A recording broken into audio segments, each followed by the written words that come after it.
So first of all, just talk a bit about your new album. It's called You're Not Alone, and I was just listening to it before. It seems like a very like positive, uplifting album. You know, it's got a lot of different sounds as well. Like it seems like you're experimenting a bit more on this album. Can you just tell us a bit about the album and what you're hoping to achieve when you went in to record it? To be very frank, my only hope or ambition was to get it done, to actually finish and release an album, because I had such a difficult time, largely due to my own shortcomings and personal flaws, but also due to some outside circumstances, not all of which were entirely bad, that caused this entire album project to take nearly 12 years. So I simplified my goal and really just tried to focus on taking physical action every single day and working towards that finish line. And as far as themes, messages, concepts, stories, or the overall ideas in the album, those were largely swallowed, I would imagine, into my subconscious, just to focus instead on working and trying to follow my instincts as much as possible. So I was really glad that it finally was completed, and I was quite surprised that it was as cohesive as it was. There's some spoken word tracks on there as well. I found kind of interesting. There's one called The Feeling of Being Alive, and I guess since the last year or so, I've been really getting into an author speaker called Jordan Peterson. I'm not sure if you're aware of him, but it kind of reminded me of that, just these positive self-talk kind of messages. Just wondering why you decided to include that on the album. It was actually an idea that had been suggested to me by a woman I've worked with as part of my management team, an amazing woman named Karen Glauber, Karen, last name Glauber. And she, of course, has been aware of our various activities, some of which have included writing motivational pieces of text and also giving motivational speeches over the years. And she suggested finding a way to incorporate those activities into the album and to acknowledge that other work I had done in the album. And never had occurred to me to do something like that. And I found the idea at first quite threatening, quite daunting, quite intimidating. But my instinct, again, told me that she was absolutely correct, and I had to summon up the courage to record these very brief but still challenging tracks.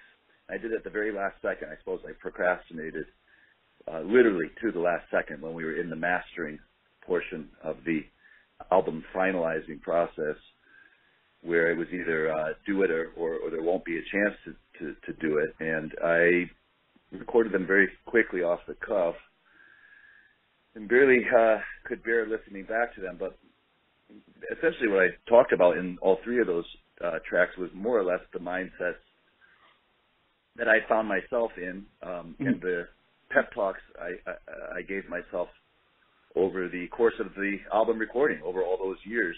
The attitude that I attempted to return to myself when I was struggling with the creative process, with daily life, etc., like anybody would. And it seemed like a natural, well, that's just, I guess, what came out. I don't know, for better or worse. I don't, to be honest, I don't know that I feel very good about those tracks, but I don't really feel bad about them. Like a lot of this work, once it's done, it's almost too painful to even have an opinion on it. So I try to work and focus on the next task, but that's all part of it. Once it's out, it's out. Yeah. I know everyone has like those days where you've got a lot of obligations to do and you just don't even want to get out of bed in the morning. Do you have any kind of special tricks to motivate you when it's hard to find motivation? Perhaps that idea of setting aside that mental process and trying to become somewhat like an automaton to allow my body to take over. I mean, our bodies are already engaged in a lot of automatic processes, breathing, your heart beating, your cells maintaining some kind of continuous effort to hold together. And sometimes I will apply that same thinking to the tasks at hand. I feel very obligated to make the most of the chances that I've been given. I've been extraordinarily lucky in just about every possible way. And I feel like I really have to take advantage of these opportunities and this quest that, for whatever reason, is called upon me in this small way to try and deliver on this promise I made to create a joyful and triumphant style of entertainment.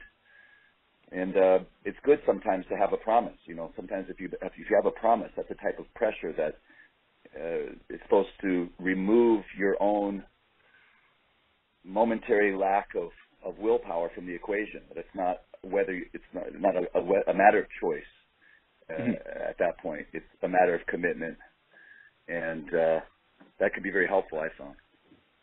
Yeah, definitely. One of the other rock stars I can think of that does a lot of public speaking, motivation kind of seminars is Henry Rollins. Would you say he was a big influence on you?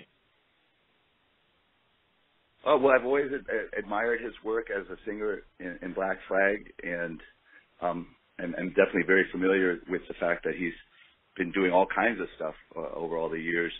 It's always very admirable to see someone follow their life in perhaps unexpected directions. He's a great actor in TV and in movies. He's had TV shows, of course, as you said. He's done lots and lots of tours of talking about all kinds of stuff, I suppose. So, yeah, it's definitely very, very admirable. I read on Wikipedia that you talked at a My Little Pony convention. Can you tell us a bit about that? And these are kind of like, from what I see, like 30-year-old men that are really into a kids program. What are your thoughts on that? Well, they were very kind, I suppose. I mean, I was invited, and it's not my custom to go where I'm not invited, and was definitely not expecting to be invited to, well, really to anything. I'm always surprised when I get invited to participate in an event or sort of a pre-established community or a scene such as a cultural convention, let alone My Little Pony. Now, I've been very familiar with My Little Pony show. It's an original iteration when I was growing up, the toys, of course, and also the new version of the show, Friendship is Magic. And the convention was very heartwarming. There was all kinds of people, all different ages, very family-friendly event. And I tried to learn as much as I could from the pervasive attitudes, which was one of extraordinary, gentle, inclusive friendliness, coupled with a real kind of optimistic open-mindedness. I wasn't sure that I would be very welcomed because I don't know a lot about My Little Pony aside from what I already mentioned to you, and I was really overjoyed by how kind everybody was and how accepting. You know, sometimes when you find a group of people who have come together around a certain interest, if someone isn't as familiar with their passion as they are, they can take offense to that person or at least, leave them on the outskirts. But this community was extraordinarily welcoming, almost as though that was their mission, to be as friendly as possible. And I suppose if the show's title is Friendship is Magic, there's a reason that they maintain that attitude. So they were very nice. Oh, cool. I'm reading that early in your career, Dave Grohl kind of gave you a boost. He heard one of your early demos and put you on as a support slot for the Foo Fighters. What's he like in person? I've always heard he's just a super down-to-earth, nice guy. Do you think he gave you a big break in as far as your career goes? Well, every opportunity in those early years was a massive opportunity, and getting to play 2 shows with the Foo Fighters was no exception.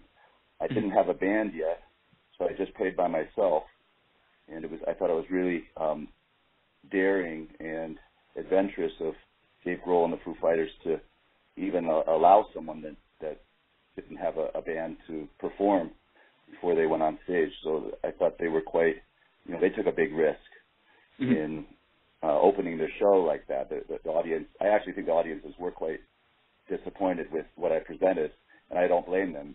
It was very early on when I was still trying to figure out how to do all this, as I still am. But he was really encouraging and very nice, as you said, very, very down to earth and very lighthearted, and just an incredible drummer, incredible singer, performer, guitar player, and it's always been a privilege to be around someone that is that accomplished in their field. Definitely. And before we wrap up the interview, I should probably mention the tour dates. You're coming to Australia this month. You'll be playing in Sydney on the 25th on the Saturday. Oh, wait, no, the 26th in Sydney, and the day before in Melbourne. So just 2 dates. I'm in Brisbane, so I don't think I'll be able to make a show. I'd really like to come see the show, but are you excited about the tour? Oh, very, very much, very, very much. We weren't sure. It had seemed as though we weren't going to get the opportunity to come to Australia this year. And I was really frustrated about that. We had an offer that had been extended quite some time ago, and we were counting on that, and then that offer evaporated.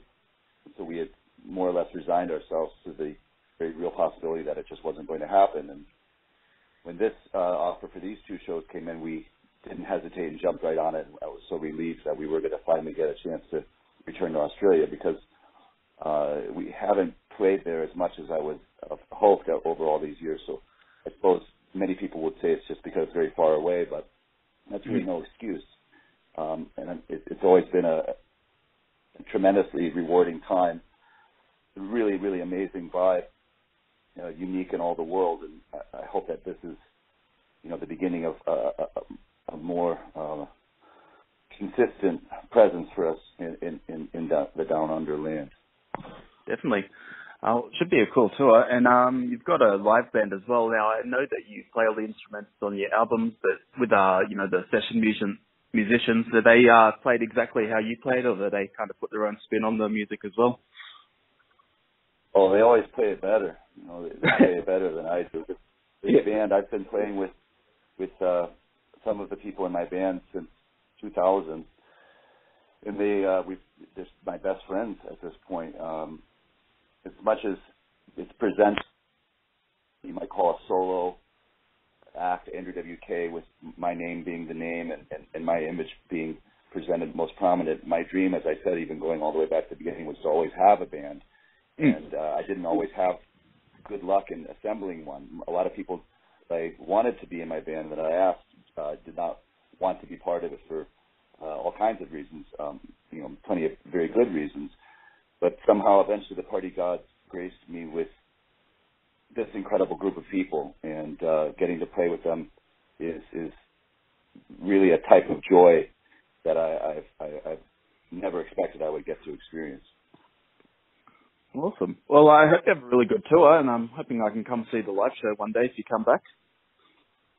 Yeah, I hope that we have played in Brisbane in the past, and I hoped that we would be invited there this time around, but hopefully next time in the very near future. Definitely. Well, I hope you enjoy the rest of the interviews today, Andrew, and thanks very much for taking your time out to talk to me. Thank you as well.